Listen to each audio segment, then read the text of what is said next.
o'er the land of the free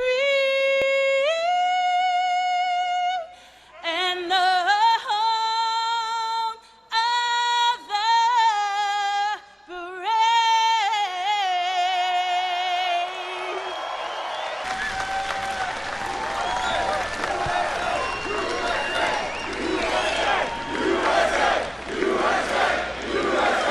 USA! USA! USA! USA!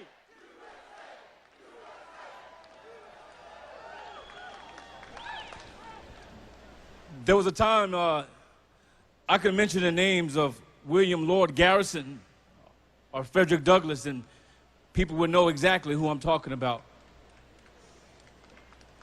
But that was 170 years ago. And along with our hats and our coats, we've hung up our values and our morals. Same morals that have made America great.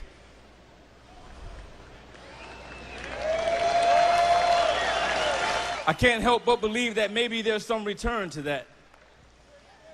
But those names are all but been erased in the chronicles of history. There will be a time when I could whisper the names of Stowe, or Madam C.J. Walker, and someone might dare to remember them. But that was less than 100 years ago. And those names are about as foreign to us as Plato's cave. I could possibly remember or say a name like Rosa Parks, maybe Senator Everett Dirksen, and someone might remember his name. But it's been an average of 20 years has passed since these souls have walked the earth, and we still have yet to replace them. We ought to be convicted that we've allowed the narrative of republicanism to be rewritten. Like possums, we've rolled over and we've played dead, hoping and begging that the dangers of liberalism will pass us by. Like laughing hyenas, we've ran away from the responsibility of communities that have been drenched in poverty and inequality, all because we've been too afraid to be courageous.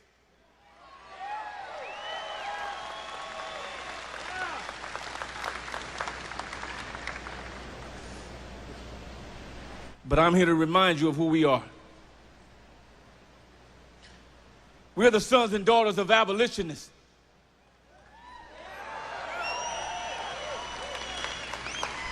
Men and women who gave their lives to fight against slavery.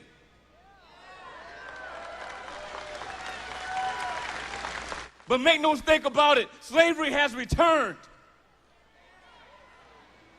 And she is more vicious than ever before, because this time she is colorblind. 31% of white Americans are welfare recipients. 33% of black Americans have fallen for the same rules, and 28% of the Latino community has believed the lie that the government can take care of you from the cradle to the grave.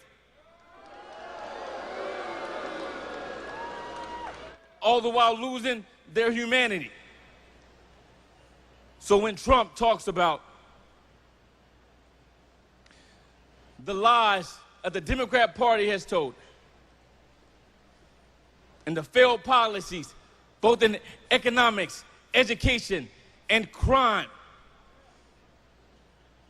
your heart should be stirred with passion and strength to do something about it.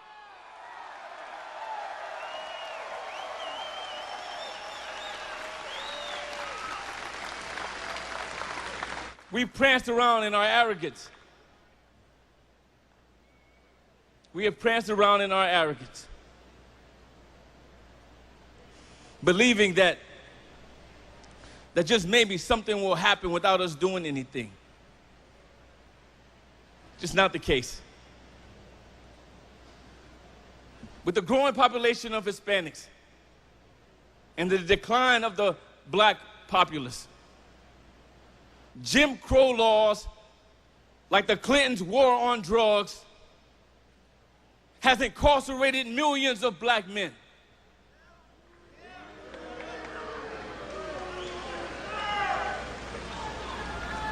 Has left millions of women without husbands, millions of children fatherless. The reason why 1.5 million black men are not in our communities is because of the war on drugs. That's the Democrats' full-out assault against the black man. It is their emasculation of everything that the culture of black stand for. They have been emasculated, an entire culture.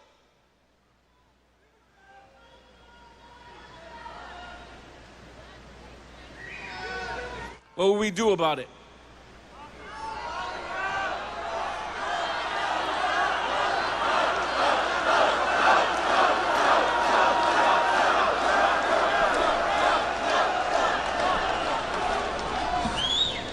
So let me tell you this.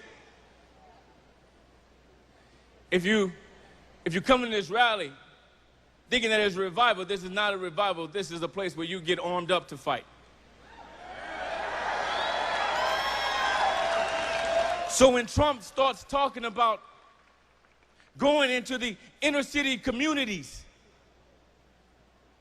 and changing the rhetoric, when he talks about going into the inner city communities and offering a hand up instead of a hand out, I can't help but listen and know that it's the truth.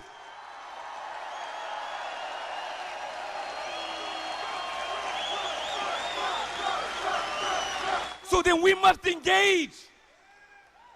We must engage in the areas of education by offering charter schools and academies to teach our children. We must engage. We must engage in the area of economics by empowering entrepreneurs, not to be job seekers, but job creators. We must engage. We must engage in the areas of crime to make sure that we are not pulling men from homes. We must engage. 94% of black Americans vote Democrat.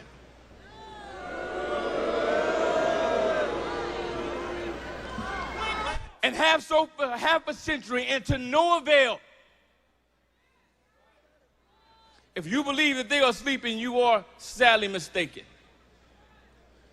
There will be no greater time than now for us to go into these communities and teach them freedom and economic independence.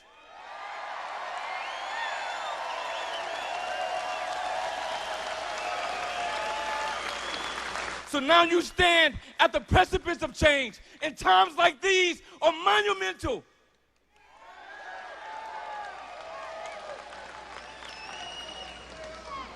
We must not allow our people to fail. We must not allow the return of slavery. We must prove President Johnson wrong.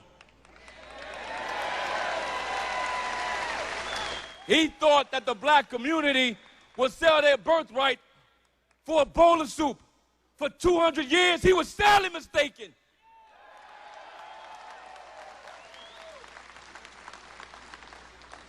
So let's send a message from Texas to all of America that this is the part of Abraham Lincoln, and we will not be divided.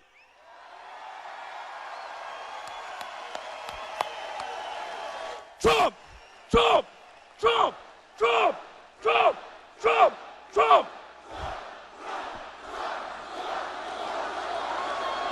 God bless Texas. God bless America. And God bless you all. Thank you. But most important, I think I had a vision, a hope. A hope that maybe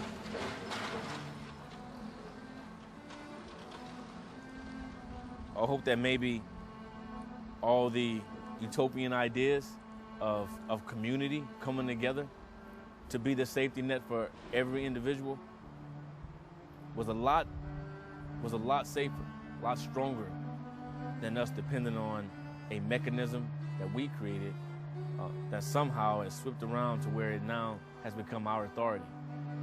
I want to take away the authority, and I want us as a community to be our own authority figure. That's what motivated me.